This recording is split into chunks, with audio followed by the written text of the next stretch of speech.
We wouldn't be Americans if it wasn't for our military and our veterans. These people have given up a lot for us to have our freedom in the United States. They need support, they need help. So many people do not realize actually what they go through. It's very sad. They just want to feel like they belong.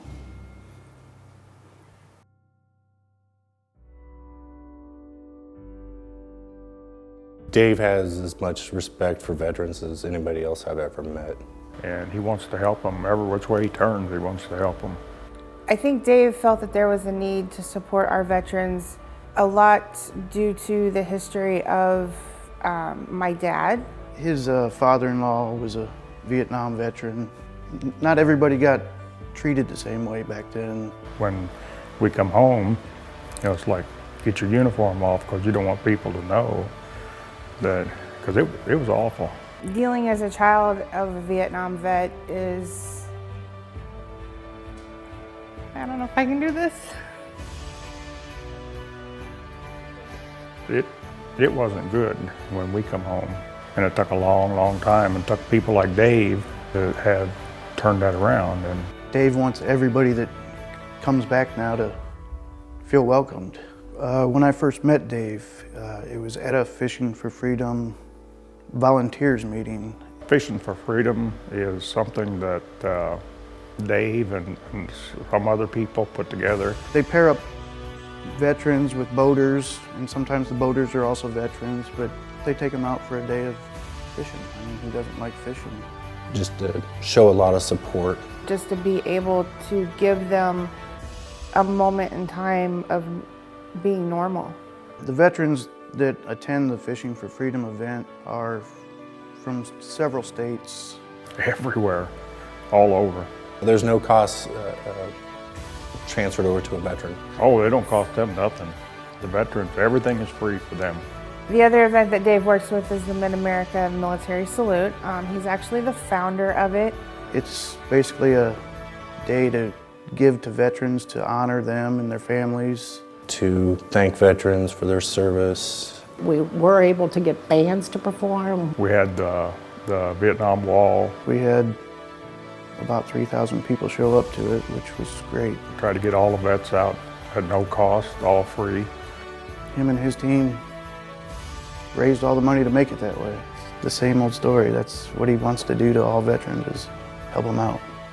When WGEM News found out one of our veterans had his wheelchair ramp stolen, we put the word out, and before our newscast ended, we were getting responses from the community. I watched the story on WGEM. And that's when Dave Ulrich and other volunteers sprang into action, building a new ramp for Roger Rupp and his wife, Bonnie.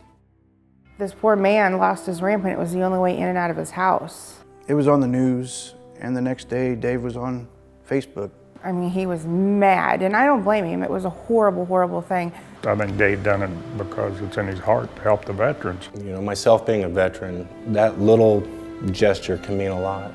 It's just so easy to fall on that bad side, and it's just hard to get out of that. And there's so many veterans that commit suicide and stuff that I think everybody, if they can, should get involved somewhere or another.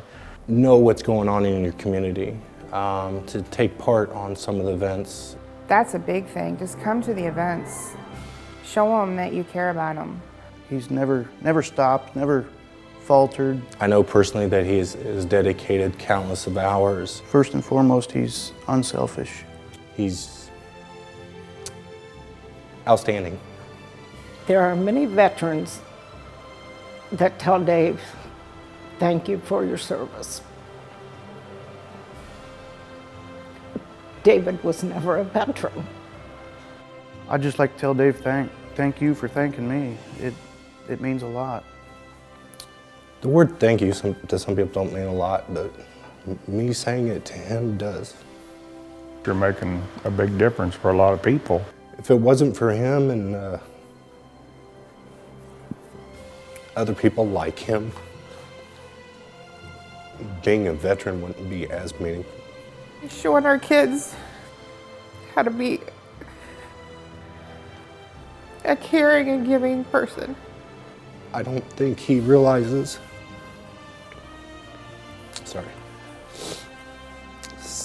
some of the stuff that he does and how much it means to us as veterans.